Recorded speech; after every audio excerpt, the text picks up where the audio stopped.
देखो आज पढ़ेंगे सरल रेखा और वक्र रेखा। बहुत आसान शब्द है। सबसे पहले सरल रेखा। सरल रेखा कहते हैं किसे?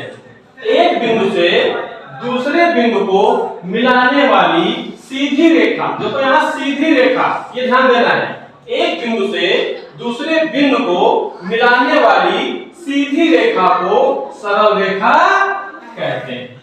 जैसे बिंदु का बिंदु, एक बिंदु से दूसरे बिंदु यानी दो बिंदु, एक बिंदु ए और दूसरा बिंदु ए, ये हम ये मान लिए और ये बी मान लिए। इस बिंदु से इस बिंदु को मिलाने वाली सीधी रेखा यानी एकदम सीधी रेखा,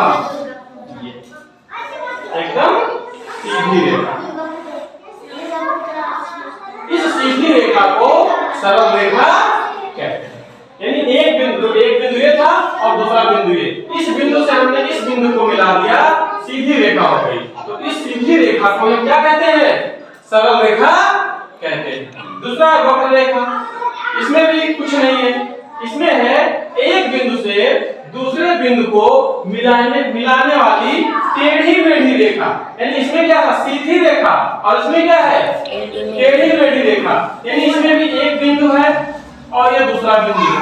यानी एक बिंदु से दूसरे बिंदु को मिलाने वाली टेढ़ी मेढ़ी रेखा, यानी ऐसे, ये टेढ़ी मेढ़ी रेखा हो गई। इसी को हम वक्र रेखा कहते हैं। तो सबसे पहले सरल रेखा, एक बिंदु से दूसरे बिंदु को मिलाने वाली सीधी रेखा को सरल रेखा, और एक बिंदु से दूसरे बिंदु को मिलाने वाली टेढ़ी मेढ़ी रेखा को हम वक्र रेखा कहते हैं।